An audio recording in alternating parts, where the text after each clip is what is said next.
தினம் ஒரு சாவு வேணுமா? அப்போதான் நீங்கள் வருவீங்களா? நான் கேட்குறேன். அவர் பயந்து தான் வெளியில் வராமல் இருக்கிறாரு. அப்படி ஏன் பயப்படுறீங்கன்னு கேட்குறேன். நான் பயப்படுற நீங்கள் எப்படி மக்களை காப்பாற்றுவீங்க? 2 நாளுக்கு முன்னாடி இந்த அஜித்குமாருடைய டெத்துக்கு நீங்கள் போனீங்க. அங்கே உங்களுடைய செயல்பாடு எப்படி இருந்தது? ஏதோ மர்ம தேசத்துக்குள்ளே உள்ள நுழைஞ்ச மாதிரி தான் அந்த வீட்டுக்குள்ளே நீங்கள் போனதும் இருக்குது. மற்ற தலைவர் போகிறதையும் பாருங்கள், இவரையும் பாருங்கள். இப்படின்றீங்க, அப்படியே போட்டுக்கிறீங்க. ஒரு பெரிய நடிகர், அவர் வந்தால் கூட்டம் சேர்ந்துரும். இதையே எவ்வளோ நாளுக்குமா நீங்கள் சொல்லிட்டு இருப்பீங்க? பெரிய நடிகர் கூட்டம் வந்தா நீங்க உங்களுக்கு பாதுகாப்புல நீங்க வீட்டில் இருங்க சார். நீங்க ஏன் சார் வரீங்க? நீங்க இல்லைன்னா இங்க தமிழ்நாட்டை காப்பாற்ற முடியாது யாருமே.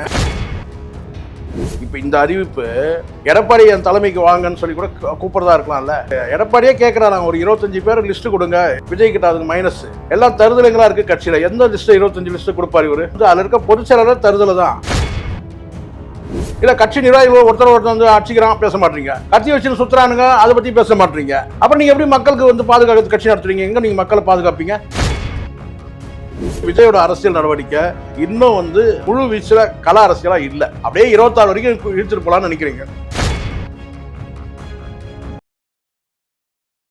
ஜார்ஜ் தாமஸ் ராணுவ நினைவுகள் மற்றும் போர்க்கலை 2 நூல்கள் வெளியீட்டு விழா. இடம் அன்பகம். நேரம் காலை 10 மணி. ஜூலை 20ஆம் தேதி. மதிய உணவு உண்டு. நுழைவு கட்டணம் ₹100. இன்றே முன்பதிவு செய்யுங்கள். அறுவை சிகிச்சையில் கத்தி என்பது வரலாறு, ரோபோட்டிக் சர்ஜரி என்பது இன்றைய கூறு. தங்கம் புற்றுநோய் சிகிச்சை மையம், நாமக்கல் மற்றும் கான்பூர். கிங் டிவி நேயர்களுக்கு வணக்கம். இன்று நம்முடன் இணைந்திருக்கும் சிறப்பு விருந்தினர் பத்திரிகையாளர் திரு ஷேக்வாரா ஜெய்சங்கர் அவர்கள். வணக்கம் சார். வணக்கம் சார். தாவேகானுடைய 2வது செயற்குழு கூட்டம் இன்னைக்கு நடைபெற்றது. இதுல பல தீர்மானங்களை பத்தி விஜய் சொல்லியிருந்தாரு. அதுல குறிப்பிடத்தக்க சில தீர்மானங்கள் நம்ம சொல்லணும்னா, பாஜக கூட கூட்டணி வைக்கிறதுக்கு, ஆதாயத்துக்காக கூட்டணி வைக்கிறதுக்கு இது திமுகவோ அதிமுகவோ கிடையாது, நாங்க தாவேகா அப்படின்னு சொல்லியிருந்தாரு. அது மட்டும் இல்லாம எக்காரணத்து கொண்டும் நாங்கள் விவசாயத்தின் பக்கம் தான் நிற்போம், விவசாயிகளுடைய பக்கம் தான் நிற்போம், அவங்களை எதிர்த்து நாங்க எதுவும் செய்ய மாட்டோம்னு சொல்லியிருந்தாரு. பரந்தூர் மக்களுக்காக பல பேசியிருந்தாரு. அதுல அவர் எழுதின லெட்டர் பத்திலாம் அவர் படிச்சிருந்தாரு. இதுல சிஎம் அவர்கள் கால் எடுக்கல, ஆக்ஷன் எதுவும் எடுக்கலன்னா பொதுமக்களை கூட்டிட்டு தலைமைச் செயலகம் வந்து நாங்க உங்களை நேர்ல பார்க்க நேரிடும் அப்படின்னு விஜய் அவர்கள் எச்சரிக்கையும் ஒண்ணு கொடுத்திருந்தாரு. சார், முதல்ல இதெல்லாம் பத்தி நீங்க என்ன நினைக்கிறீங்க அப்படின்றத சொல்லுங்க. நல்லா இருக்குமா? வசனங்கள்லாம் நல்லா தான் இருக்கு. நல்லா இல்லம்மா, நல்லா இருக்கு. வசனங்கள்லாம் நல்லா இருக்கு. சொல்லுவாங்க தெரியுங்களா, ஆரம்பம்லாம் நல்லா தான் இருக்குது, ஆனால் ஃபினிஷிங் சரியில்லையே பாடுவாங்கல்ல, அப்படிதாம்மா இருக்குது. நீங்கள் ஸ்கிரிப்டாக ரெடி பண்ணி போகணும்னு பாருங்கள். நீங்கள் அந்த ஆக்டிங் மனோபாவத்திலே இருக்கிறீங்க. நீங்கள் 2 நாளுக்கு முன்னாடி இந்த அஜித்குமாருடைய டெத்துக்கு நீங்கள் போனீங்க. அங்கே உங்களுடைய செயல்பாடு எப்படி இருந்தது? ஏதோ ஒரு ரகசியமாக ஏதோ மர்ம தேசத்துக்குள்ளே உள்ள நுழைஞ்ச மாதிரி தான் அந்த வீட்டுக்குள்ளே நீங்கள் போனதும் இருக்குது. அவங்கக்கிட்ட நடந்துக்கிற அந்த விதங்கள் நான் சொல்கிறேன். நான் ஒரு இயல்பாக சாதாரணமாக இப்போ வந்து திருமாவளவன் போகிறாரு, இல்லை மற்ற தலைவர்கள் யாரோ போகிறாங்க, அங்கே நின்று அவங்க பேசுகிறாங்க. அதுக்கப்புறம் வந்து ஒரு பத்திரிகையாளர்கிட்ட சந்தித்து பேசுகிறாங்க. ஒரு கிளாரிட்டி இருக்குது. நீங்கள் என்னமோ அப்படியே வந்து கண்ணாடியை போட்டுக்கிறீங்க. வந்து அப்படி கண்ணாடி போட்டுக்கிறதுக்கு அந்த அளவுக்கு நான் பார்வை பிரச்சனையா? திடீர்னு கண்ணாடியோடு வரீங்க, திடீர்னு கண்ணாடி இல்லாமல் வரீங்க, திடீர்னு மாஸ்க் போட்டுக்கிறீங்க. மாஸ்க் எதுக்கு வாங்கலாம்? அப்படியே நீங்கள் வந்து பார்த்தீங்கன்னா அப்படியே வந்து அப்படியே அப்படியே இருந்தோம். எதுக்கு அந்த நடிப்பு? சாதாரண இயல்பா பாதுகாப்புக்கு இருக்கலாம். பாதுகாப்பு எங்க மாதிரி பாதுகாப்பு மாஸ்க்னு கேட்டேன். நீங்க என்ன இங்க என்ன கொரோனாவா இருக்கீங்க? சும்மா இதெல்லாம் வந்து ஒரு மேடையில் நீங்கள் எழுதி கொடுத்த வசனம்லாம் மனப்பாடம் பண்ணிக்கிட்டு மேடையில் வந்து பேசுறது வேற. இயல்பாக நீங்கள் நடந்துக்கிறதுன்னு ஒன்று இருக்குல்ல. ஏகப்பட்ட விமர்சனங்கள் உங்கள் மேலே வருது. அதுக்கு உங்கள் சைட்லேருந்து எதுவும் பதில் கொடுக்கவே இல்லை. உங்கள் கட்சியினர்லேயே வந்து பார்த்தீங்கன்னா பல தள்ளுமுள்ளு நடக்குது. ஒருத்தர் வந்து பதவி வாங்கிட்டாரு, உங்கள் கூடவே கத்திக்கிட்டே வராரு. உங்கள்கிட்டருந்து பதில் இருந்தால் கூட உங்கள் கட்சியில் இருக்கிற நிர்வாகிகள்கிட்டருந்து பதில் இருக்கணும். ஸோ உங்ககிட்ட நிறைய சிக்கலை வச்சுக்கிட்டு இந்த நிமிடம் வரைக்கும் ஒரு 25 கேண்டிடேட் வந்து உங்ககிட்ட இல்லை. வெறும் 25 கேண்டிடேட் வந்து பார்த்தீங்கன்னா உங்ககிட்ட கிடையாது. நீங்கள் எல்லாரும் கேண்டிடேட் ஆகிட முடியாதுமா. குறைஞ்சபட்சம் வெற்றியை நோக்கி நகர்ற அளவுக்கு கூட உங்ககிட்ட வந்து கேண்டிடேட் இல்லை. சும்மா வந்து பார்த்தீங்கன்னா வெறும் வசனங்களாலேயே நீங்கள் பேசிட்டு இருந்தீங்கன்னா எப்படி? கள அரசியல் இன்னும் நீங்கள் களத்துக்கு வந்துட்டீங்களா இல்லையான்றதே இன்னும் கேள்வியாக இருக்குது. நீங்கள் வந்து உச்சத்தை விட்டுட்டு நாங்கள் வந்து அரசியலுக்கு வரேன்றீங்க. ஒரு நடிகை வந்து கேட்டினா என்கிட்ட சொன்னார், அவர் வந்து கேட்டினா 26க்கு பிறகு வந்து அவர் நடிக்கிறேன்னு சொன்னார், ஒரு நடிகை சொல்கிறாங்க. அதுக்காவது உங்ககிட்ட வந்து பதில் இருக்கா? இல்லை, எந்த பதிலுமே. நடிகையோட நீங்கள் தனி விமானத்தை போகிறீங்க, நடிகையோட பொங்கல் விழா கொண்டாடுறீங்க, இதெல்லாம் ஒரு பக்கம் இருக்கட்டும், அதெல்லாம் இருக்கட்டும். ஒரு நடிகை வந்து பார்த்தீங்கன்னா உங்களுடைய வந்து மக்கள்கிட்ட வந்து பரவலாக சொன்னது கேட்டால் இதுதான் இந்த 26ல் நான் தேர்தலுக்கு வரேன், தேர்தல் அரசியலில் ஈடுபடுறேன், நான் இனி வந்து படத்தில் நடிக்க மாட்டேன், இதுதான் கடைசி படம்னு சொல்லிட்டீங்க. இப்போ ஒரு நடிகை வந்து இல்ல என்கிட்ட வந்து இப்படி சொன்னாருன்னு சொல்லும்போது அதுக்காக உங்ககிட்ட இருந்து இல்ல பதில் சார், இருக்கா? ஒரு சும்மா பேச்சுக்கு சொல்லிருக்கலாம்ல, என்ன சார் நீங்க கடைசி படமானா இல்லம்மா வாய்ப்பு இருக்கு அப்படின்ற மாதிரி ஏதாவது அம்மா, பேச்சு அது கூட நான் சொல்லிருக்கலாம்ல. சொல்றேன். ஒரு நீங்க சொல்லுங்க. இப்போ அவங்க அந்த அறிக்கை விட்டாங்கல்ல, சாரி அந்த அந்த மாதிரி ஒரு செய்தி வெளியிட்டாங்கல்ல, அப்ப நீங்க ஒரு அறிக்கை வெளியிடுங்க. இல்ல திட்டவட்டமா நான் வந்து கேட்டேன், கலா அரசியல நான் இருக்கிறேன். நான் வந்து 26க்கு பிறகு வந்து முழு அரசியல் இருக்கிறேன். சாரி, நான் கலா அரசியல் வந்துட்டேன். தேர்தல் அரசியல்ல நான் இருக்கிறேன். இதுதான் என்னுடைய கடைசி படம். அடுத்த படம் எதுவும் நான் நடிக்க போறேன் சொல்லுங்க.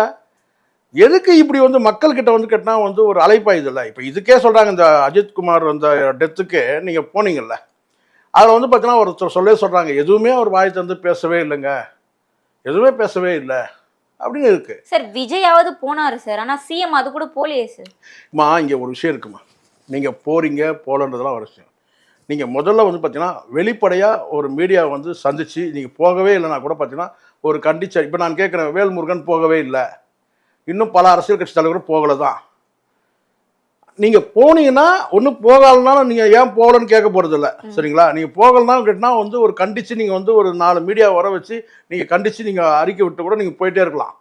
அல்லது நீங்கள் போகிறீங்க, நீங்கள் போய் 2 லட்ச ரூபா நீங்கள் உதவி கொடுத்தீங்கன்னா கூட அந்த 2 லட்ச ரூபா குறைவு அதிகம்ன்றது ஒரு பக்கம் இருக்கட்டும். ஆனால் நீங்கள் போனீங்கன்னா ஒரு தெளிவான பேச்சியா இல்லைன்னு கேட்குறேன். நீங்களே பாருங்களேன் அந்த செய்திகளுக்கு, நான் திடீர்னு கண்ணாடியை இல்ல சார், போட்டுக்கிறீங்க. விஜய் ஒரு பெரிய நடிகர், அவர் வந்தா கூட்டம் சேர்ந்துரும். இதையே எவ்வளோ நாளுக்குமா நீங்கள் சொல்லிட்டு இருப்பீங்க? எவ்வளோ, நான் கேட்குறேன் உங்களுக்கு தெரியாம எவ்வளோ நாள் இந்த கதையை சொல்லிட்டு இருப்பீங்க? பெரிய நடிகர் கூட்டம் வந்தோன்னா நீங்கள் உங்களுக்கு பாதுகாப்புல நீங்கள் வீட்டில் இருங்க சார், நீங்கள் ஏன் சார் வரீங்க? நீங்கள் இல்லைன்னா இங்கே வந்து தமிழ்நாட்டை காப்பாற்ற முடியாது யாருமே. சார் வராத அரசியல்வாதிகளை பத்தி ஏன் பேச மாட்டீங்க? வந்தவங்க மட்டுமே நோட்டம் சொல்றோம், வராதவங்கள பேசணும். இப்போ நான் சொல்றேன், நீங்களும் வரலன்னா நீங்க ஏன் வரலன்னு கேட்க போறது இல்ல. கண்டிப்பா கேட்டிருப்போம்ல சார். அப்படி கிடையாது. பேசுற வாய்க்கிலேயே பேசுற விஜய் ஏன் வரல அப்படின்னு இல்ல இல்ல, கேட்டிருக்கோம்ல. நீங்க நல்லா புரிஞ்சுங்க. நீங்க போறீங்கனாலும் நீங்க ஒண்ணு வராம இருந்தாலும் அது கேள்வி கேட்டா கூட பிரச்சனை கிடையாது. நீங்க போய் ஏன் எதுவும் பேசுறதுதான் இங்க கேள்வி ஆகுது.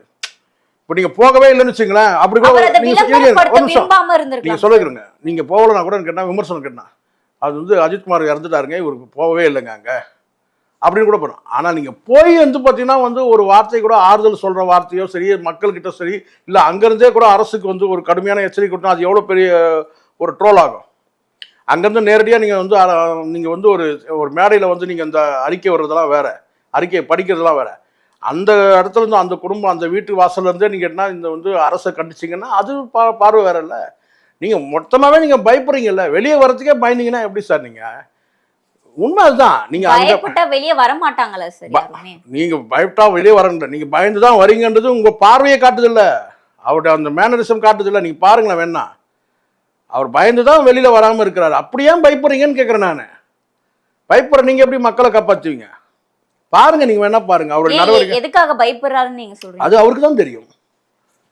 ஒரு கலா அரசியலுக்கு வந்து நீங்க வரீங்கன்னு சொன்னா, இப்போ ஒரு சீமான் இருக்கிறாரு, திருமாவளவன் இருக்கிறாரு, வேல்முருகன், இவங்கெல்லாம் வந்து மக்களை சந்திக்கிறதும் சரி, பேசுகிற அரசியலும் எப்படி இருக்கு, நீங்கள் பண்ணுற அரசியல் எப்படி இருக்கு? நீங்கள் பெரிய நடிகராக கூட இருந்துங்க, அப்படியே இன்னும் வந்து இப்படி ரொம்ப அந்த ஆக்ஷன் என்ன ஆக்ஷன் எனக்கு ஒன்றும் புரியல. நீங்கள் ஒன்றும் பாருங்கள், எடுத்து பாருங்கள், மற்ற தலைவர் போகிறதையும் பாருங்கள், இவரையும் பாருங்கள், இப்படி இப்படின்றீங்க. அப்படியே இவ்வளோ வந்து அப்படியே சொல்லுங்கள்.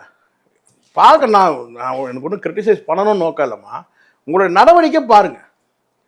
இதெல்லாம் நீங்க வந்து இன்னும் வந்து நீ ஒரு கலா அரசியல் வருவாரு, இதே சொல்லிட்டு இருப்பீங்க நீங்க. நான் கேட்கிறேன், இப்போ கூட என்ன கிளாரிட்டி இருக்கு? இப்போ நீங்க கொள்கை எதிரியோட உங்களுக்கு கூட்டணி இல்ல, அரசியல் எதிரியோட கூட்டணி இல்ல. அதிமுக செப்டம்பர்ல இருந்து டிசம்பர் வரைக்கும் சுற்றுப்பயணம் போறாரு விஜய்னு சொல்லியிருக்காங்க. அப்ப நேரடியா மக்களை போய் சந்திப்பாரு. என்ன சொன்னா நீங்க செய்யுங்கன்ற, நான் இதான் எதிர்பார்க்கறாங்க, மக்களும் எதிர்பார்க்கறாங்க. நீங்க சொல்லிக்கிட்டே இருக்காதீங்க. சுற்றுப்பயணம்லாம் இதெல்லாம் வந்து பார்த்தீங்கன்னா இதெல்லாம் ரொம்ப லேட்டுமா.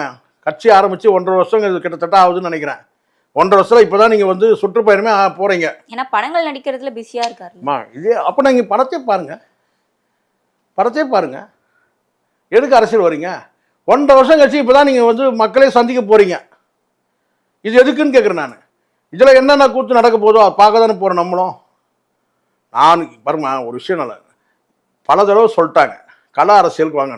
கட்சியில் ஏதாவது சலசலப்பு ஏற்படுது, பெரிய குழப்பங்கள் ஏற்படுது, நிர்வாகிகளுக்குள்ளே போட்டி ஏறுது, இல்லை வந்து அவப்பேர் வருது வந்து பார்த்தீங்கன்னா அது நீங்கள் பேசணுமா இல்லையா? பேசணும். குறைஞ்சபட்சம் இப்போ ரீட்டா ராணின்னு ஏதோ ஒரு பொம்பளை வந்து கேட்டினா ஒரு சீட்டிங்கில் ஏதோ மாட்டியிருக்கிறாங்க, கட்சியை சார்ந்தவங்க. அந்த கட்சியில் வந்து கேட்டினா விஜய் வந்து பேசணும் அவசியமே இல்லை. அவங்க கட்சியை விட்டு நீங்கள் என்ன நடவடிக்கை எடுத்தீங்க? ஒரு தகவல் இல்லவே இல்லை. திடீர் முக்கிய பொறுப்பில் இருக்கிறாங்க, மாவட்ட பொறுப்பில் இருக்கிறாங்க, ரீட்டா ராணின்னு சொல்லிட்டு. ஸோ இந்த மாதிரி வந்து கட்சியில் இருக்கிறவங்க மேலே ஏதாவது புகார் வந்தாலும் உங்களுக்கு கிட்ட வந்து நடவடிக்கை இல்லை. கட்சியில் இருங்க எல்லா கட்சியிலும் நடக்குதா இல்லையா, கட்சியை விட்டு நீக்கிறாங்களா இல்லையா, அது கூட நடக்கல உங்ககிட்ட. கட்சியில் வந்து ஒருத்தர் மேலே புகார் வந்துன்னா அவங்களை நீக்கணுமா இல்லை நீங்கள் என்ன விளக்கம் சொல்லணும்? நீங்கள் மக்களுக்காக கட்சி நடத்துறீங்க, மக்கள்கிட்டே ஒருத்தர் வந்து பார்த்தீங்கன்னா ஏமாத்துறாங்க, சீட்டிங் பண்ணுறாங்கன்னா நீங்கள் அது சம்மந்தமாக பேசணும்ல, அதுவும் பேச மாட்டேங்கிறீங்க. இல்லை கட்சி நிர்வாகிகள் ஒருத்தர் வந்து அடிச்சுக்கிறான், பேச மாட்டீங்க. கட்சி வச்சுன்னு சுற்றுறானுங்க, அதை பற்றி பேச மாட்டீங்க. அப்புறம் நீங்கள் எப்படி மக்களுக்கு வந்து பாதுகாக்கிறது கட்சி நடத்துறீங்க? எங்கே நீங்கள் மக்களை பாதுகாப்பீங்க? கட்சி வச்சுன்னு பப்ளிக்காக சுற்றுறானுங்க நம்ம பார்க்குறோம். கேட்டால் எங்கள் கட்சி நிர்வாகியே இல்லைன்றீங்க. அதையாவது முழுசாக சொல்கிறீங்களா நீங்கள்? ஸோ இதெல்லாம் வந்து முதல்ல உங்கள் சைடில் கரெக்ட் சரி பண்ணுங்கள். மாநில அரசு குற்றச்சாட்டுறதோ மத்திய அரசு குற்றச்சாட்டுறதோ பண்ணலாம். முதல்ல உங்ககிட்டே ஒரு கிளாரிட்டி இல்லாமல் இருக்குது. யார் எந்த நிர்வாகி எதுக்கு இவன் திடீர்னு ஒருத்தன் வந்து கத்தி வச்சு சுற்றுறான், அவனு கேட்டால் அவனுக்கு எங்கள் கட்சிக்கு சம்மந்தமே இல்லைன்றீங்க. அப்போ சம்மந்தம் நடவடிக்கை பயந்து பல கட்சிகள் இவங்களை அழிக்கிறதுக்காக முற்பட்டு அப்படின்னா கூட நீங்கள் பேசணுங்க, அதை சொல்லணும்ல. இவன் வந்து இந்த கட்சி குறிப்பிட்ட கட்சி எங்கள் கட்சியை வந்து அழிக்கிறதுக்காக பொய்யான வந்து நபரில் வந்து ஜோடிச்சு அனுப்புகிறாங்க, இவங்களுக்கும் எங்களுக்கும் அந்த சம்மந்தமாக கிடையாது சொல்லிட்டு காவல் நிலையத்தில் புகார் கொடுங்க, நடவடிக்கை எடுக்க சொல்லுங்கள். எதுவுமே சொல்லாமல் நீங்கள் கடந்து போறீங்க. அப்போ உங்கள் கட்சியில் யாராவது வந்து இந்த மாதிரியான வந்து ஒரு கழகத்தை யாராவது ஏற்படுத்தினான்னா அவனுக்கு எனக்கு சம்மந்தம் இல்லை, அவன் பண்ணலன்னா அவன் உங்கால், அப்படி ஆயிடுது இல்லை. சரி, இது வரைக்கும் நடவடிக்கை வந்து விஜயோட அரசியல் நடவடிக்கை இன்னும் வந்து அந்த என்ன சொன்ன ஒரு முழு வீச்சில் கல அரசியலாக இல்லை. அப்படியே 26 வரைக்கும் இழுத்துட்டு போகலான்னு நினைக்கிறீங்க. 26ல் என்ன ரிசல்ட்னு சொல்லி பார்த்துட்டு அதுக்கப்புறம் சினிமாவுக்கு போயிடலான்னு பார்க்குறீங்க. இது வரைக்கும் திமுகவை தாக்கியே பேசிட்டு இருந்த விஜய் இன்னைக்கு பாஜகவை குறி வச்சு பேசியிருக்காரு. பாஜகவோட இந்தி சமஸ்கிருத திணிப்பு இங்க செல்லுபடி ஆகாதுன்னு சொல்லியிருக்காரு. இதை பத்தி நீங்க இதெல்லாம் வழக்கமா பேசுறதாமா? இதெல்லாம் இப்படி இருமொழி கொள்கையும் இது பண்ணிருக்கு. அதாம்மா, இதெல்லாம் வந்து என்ன ஒரு விஷயம் நல்லா புரிஞ்சுங்க. நம்ம ஒரு ஸ்டெப்பா நம்ம பார்க்குறோம். உங்க மேல வந்து ஒரு ஐயப்பாடு வருது, பிரிவு பாதுகாப்பு எதுக்காக இவர் கொடுக்கப்பட்டதுன்னு சொல்லி வருது. அதை தொடர்ச்சியா இவர் வந்து பிஜேபியோட கையாளி இவரு அப்படின்னு பேசுறாங்க. பல பேருக்கு உண்மையிலேயே அச்சுறுத்தல் இருக்கிறவங்களுக்கு யாருக்கும் வந்து பார்த்தீங்கன்னா வந்து இதே மாதிரியான அரசியல் கட்சி தலைவர்களுக்கு வந்து இவங்க வந்து பாதுகாப்பு கொடுக்கல. ஆனால் விஜய்க்கு வந்து பார்த்தீங்கன்னா இவர் கேட்டு கொடுத்தாங்களா இல்லை அவங்களே கொடுத்தாங்களா? ஆனால் அதுவே மர்மமாக இருக்குது. ஒருவேளை கேட்டு கூட கொடுத்துருக்கலாம். அப்போ இது வந்து ஒரு வகையான கேட்டால் வந்து இவர் வந்து பிஜேபி பின்னணியில் வந்து இயங்குறாரு அப்படின்ற ஒரு பார்வை கூட இருக்குது. பெரியார் குறித்து சர்ச்சை ஏற்படும் போது அது சம்பந்தமாக பகிரங்கமாக வந்து எதிர்த்து பேசவே இல்லை. அது யார் வேணால் இருக்கட்டும், அது பிஜேபி தரப்பில் இருக்கட்டும், அது அல்லது நாம் தமிழ் தரப்பில் இருக்கட்டும், பெரியார் குறித்து சர்ச்சை வரும்போதும் நீங்கள் தானே பெரியாரை தூக்கி பிடிக்கிறீங்க. அங்கே வந்து பார்த்தீங்கன்னா எந்த அறிக்கையும் நீங்கள் விடாமல் வந்து நீங்கள் கடந்து போகிறீங்க. இது மாதிரி பல விஷயங்கள் பார்க்கும்போது கேட்டால் பிஜேபியோட இவர் வந்து பி டீமாக இருக்கலாம். அந்த பிஜேபியோட பி டீம்ன்றது உடையறதுக்காக அது மக்கள்கிட்ட வந்து அந்த மாதிரியான ஒரு டாக் வந்து பார்த்தீங்கன்னா வந்து உடையணுன்றதுக்காக கூட இப்போ நான் வந்து பார்த்தியா பிஜேபி நான் வந்து தாக்கி பேசுகிறேன்னு கூட சொல்லலாம் ஒரு வேளை. அப்போ இதுவும் ஒரு சூழ்ச்சி தான். சூழ்ச்சின்றது இல்லை, இதெல்லாம் கடந்த காலத்தில் பல அரசியல் இருக்குமா. இவர் இன்னைக்கு அறிக்கை விட்டாலே வந்து கேட்டால் பிஜேபிக்கு இவருக்கும் அப்படியே மோதல் அப்படிலாம் கிடையாது. அண்டர் கிரவுண்ட்ல ஒரு லிங்க் இருக்க கூட இருக்கலாம். இவரோட சொன்னார் இன்னர் லிங்க். திமுக கூடயும் பாஜக கூடயும் கூட்டணி வைக்கவே மாட்டோம்னு சொல்லியிருக்காரு சார். நான் என்ன சொல்றேன், சரி கூட்டணி வைக்கும், யாரோட கூட்டணி வைப்பீங்க? தனித்து பாருங்க, சீமான் சொல்றாரு தனித்து போட்டின்னு சொல்றாருல, அந்த துணிச்சல் ஏன் உங்களுக்கு இல்ல? அவர் சொல்லியிருக்காரே சார். என்ன சொல்லியிருக்காரு? கூட்டணி இருந்தாலும் அது தாவேகா தலைமையில மட்டும் தான் இருக்கும். இதெல்லாம் வந்து சொல்றது இதெல்லாம் இப்ப நான் கேட்கிறேன் வந்து எடப்பாடி உங்க தலைமைக்கு வர சொல்லி கூட நீங்க அழைக்கிறதா கூட இருக்கலாம்ல. இப்ப இந்த அறிவிப்பு எடப்பாடி என் தலைமைக்கு வாங்கன்னு சொல்லி கூட கூப்பிடுறதா இருக்கலாம்ல. கூட்டணி தான் இங்க, கூட்டணி யார் தலைவர் வந்து ரெண்டாவது, அப்படி கூட அழைப்பு இருக்கலாம்ல.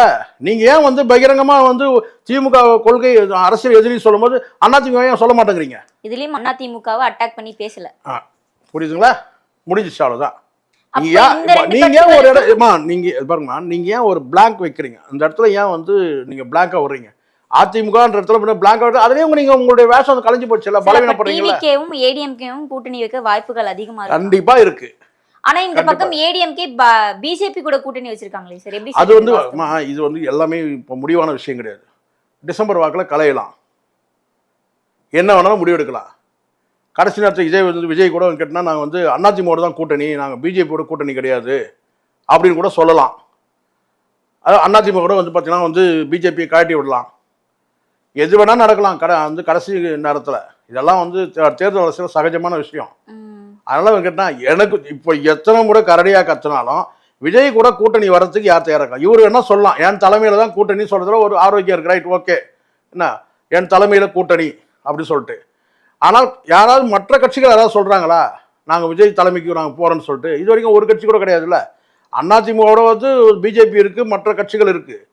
விஜய் கூட யாரும் கூட்டணிக்கு யாருமே தயார் இல்லையே. இவரே தானே சொல்லிட்டு இருக்கிறாரு. நான் வந்து அதுலேயும் கூட தடுமாற்றம் இருக்குல்ல.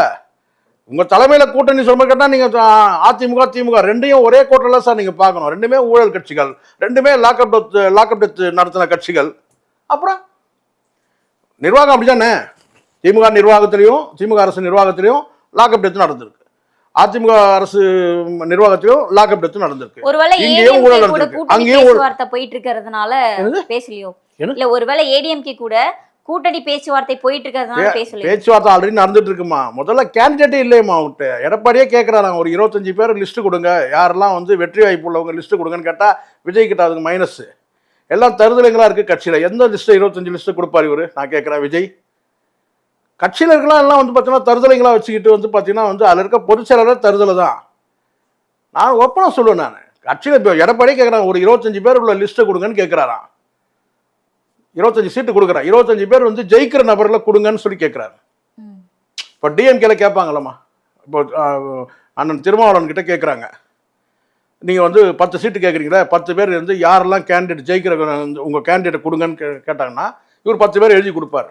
அந்த 10 பேர் வச்சு திமுக தலைமை கணக்கு போடல, இவங்கெல்லாம் ஜெயிக்கக்கூடிய நபர்களா, செல்வாக்குள்ள நபர்களா அப்படின்னு பார்ப்பாங்கல்ல.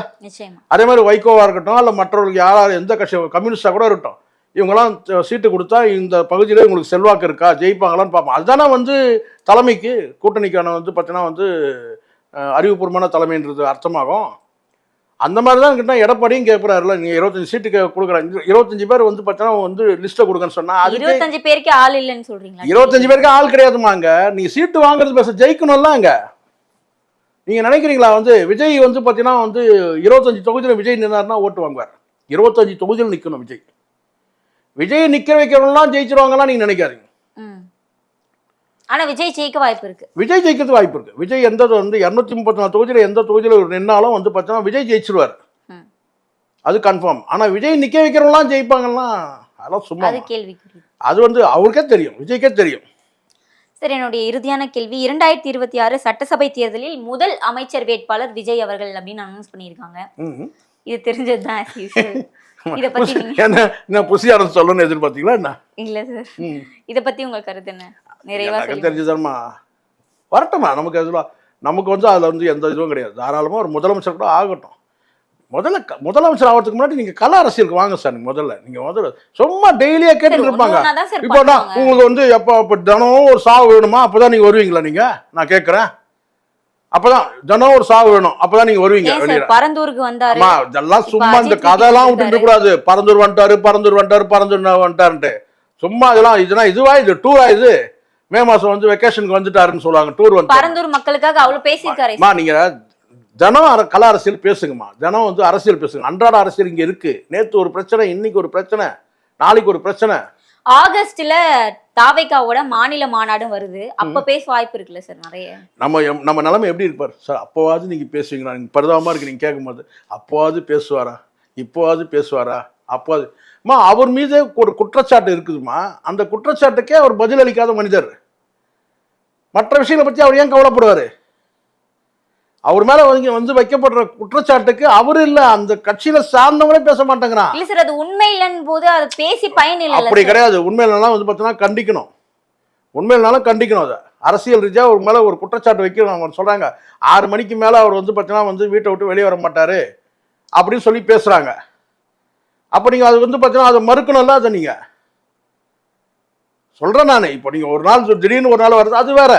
இப்போ திடீர்னு ஒரு டெத்துக்கு போறீங்க, ஒரு அசம்பாவிதத்துக்கு போறீங்க, ஒரு சுப நிகழ்ச்சி கூட போறீங்கன்னா அது வேற. ஆனா வழக்கமான உங்க நடைமுறையே வந்து பார்த்தீங்கன்னா 6 மணிக்கு மேல வந்து வெளியில வர மாட்டேன்னு ஒரு குற்றச்சாட்டு வருதுன்னு கேட்டா அதை நீங்க கண்டிக்கணும் இல்ல, மறுக்கணும் இல்ல, செய்யணும் இல்லம்மா. அப்பதான் அதுதானே கரெக்டான நடவடிக்கை.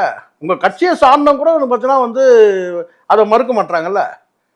ஸோ எனக்கு நீங்க பாருங்க, எந்த காழ்ப்புணர்வும் கிடையாது. கல அரசியல் நீங்க ஃபீல்டு ஒர்க்கில் இருங்க. இதுனா பார்ட் டைம் ஜாபா இது? இப்போ இந்த நிமிஷம் நான் சொல்றேன், இந்த நிமிஷம் சொல்றேன், விஜய் வந்து இப்போ பார்ட் டைம் அரசியலில் தான் இருக்கிறார். நான் சொல்றேன், நீங்க வேணா சொல்லுங்க. இல்லை ஃபுல் டைம் அரசியல் இருந்தாருன்னா அப்போ நான் கேட்பேன், இதுக்கு என்ன பண்ணாரு, அதுக்கு என்ன பண்ணாரு, நாளைக்கு என்ன பண்ண போறாரு? ஃபுல் டைம் அரசியல்வாதிகளே எதுவும் பண்ணாத போது இவர் மட்டும் நோன்றது எந்த விதத்துலயும் நான் கேட்கறது கேட்டா, சினிமா நடிகர்கள் எல்லாருமே வந்து பார்த்தீங்கன்னா பார்ட் டைம் அரசியல் தான் பண்றாங்க. மற்றவங்க எல்லாம் ஃபுல் டைம் அரசியல். இன்னைக்கு திருமாவளவன் நீங்க பார்த்தீங்கன்னா ஏதாவது ஒரு நிகழ்ச்சியில் எங்கேயாவது இருப்பார், பொது நிகழ்ச்சியிலையோ அல்லது கட்சிக்கிற நிகழ்ச்சியிலையோ ஏதோ ஒரு நிகழ்ச்சியில் இருப்பார். அதுமாதிரி மற்ற அரசியல் கட்சிகள் அப்படிதான். ஆனால் விஜய் எங்கே இருக்கிறாருன்னு நீங்கள் சொன்னாதான் தெரியும், புஷியானு சொன்னாதான் தெரியும் விஜய் எங்கே இருக்கிறாருன்ட்டு. ஆனால் மற்ற அரசியல் கட்சிலாம் நிகழ்ச்சி நிரலே போட்டுருவாங்க. இன்னைக்கு முதலமைச்சர் இன்னைக்கு என்ன ப்ரோக்ராம், நாளைக்கு என்ன ப்ரோக்ராமு, மற்ற அரசியல் கட்சியோட ப்ரோக்ராம் என்ன சொல்லிட்டு. ஆனால் விஜயோட வந்து பார்த்தீங்கன்னா ப்ரோக்ராம் வந்து பார்த்தீங்கன்னா புஷியானந்த் தான் தெரியும் எங்கே இருக்கிறாரு. சாந்தம் வீட்டில் இருக்கிறாரா, சாலிகிராம வீட்டில் இருக்கிறாரா, அல்லது வந்து பனையூரில் இருக்கிறாரா, சொன்னால் தான் தெரியும். அப்படி இருக்கக்கூடாது. அரசியல் கட்சி தலைவர்னு சொன்னால் அன்றாட திருமண நிகழ்ச்சி இருக்குது, கட்சியினோட நிகழ்ச்சி இருக்குது, பொது நிகழ்ச்சி இருக்குது, பொது விழாக்கள் இருக்குது. இப்படி தான் மக்கள்கிட்ட புழங்கணும். நீங்கள் வந்து எம்ஜிஆர்லாம் அப்படி தானே இருந்தாங்க. ஜெயலலிதா அவர்களே எத்தனையோ வந்து பார்த்தீங்கன்னா அவங்களோட நிகழ்ச்சி அன்றாட நிகழ்ச்சி வெளிப்படையாக தெரியும். இதே பீச் ரோட வந்து பார்த்தீங்கன்னா கம்பல்சரி நம்ம வந்து பார்த்தீங்கன்னா சிஎம் போக போக சொல்லலாம் சார், அவரும் கலந்துக்கலாம் பல நிகழ்ச்சிகள்ல. நம்ம கலந்துக்கணும் தான் நம்ம சொல்கிறோம். இப்போயே நீங்கள் வந்து அத்தி புத்தாப்புல வந்து சொல்கிறீங்கன்னு கேட்டால் வந்து அவர் அடுத்த கட்ட பயணம் மேற்கொள்ள போகிறாரு. இதை எப்போ செய்யணும்? 1.5 வருஷம் கழிச்சுனா இப்போ தான் மக்களே சந்திக்க போகிறாரு. இது பலவீனம் தானே இது. சரி, இந்த தாவேகாவினுடைய 2வது செயற்குழு கூட்டம் தீர்மானங்கள் குறித்து ஒரு சரியான புரிதல் கொடுத்திருந்தீங்க. தொடர்ந்து பேசலாம் சார். நன்றி. ஜார்ஜ் தாமஸ் ராணுவ நினைவுகள் மற்றும் போர்க்கலை 2 நூல்கள் வெளியீட்டு விழா. இடம் அன்பகம். நேரம் காலை 10 மணி, ஜூலை 20ஆம் தேதி. மதிய உணவு உண்டு. நுழைவு கட்டணம் ரூபாய் 100. இன்றே முன்பதிவு செய்யுங்கள். அறுவை சிகிச்சையில் கத்தை என்பது வரலாறு, ரோபோட்டிக் சர்ஜரி என்பது இன்றைய கூறு. தங்கம் புற்றுநோய் சிகிச்சை மையம், நாமக்கல் மற்றும் கான்பூர்.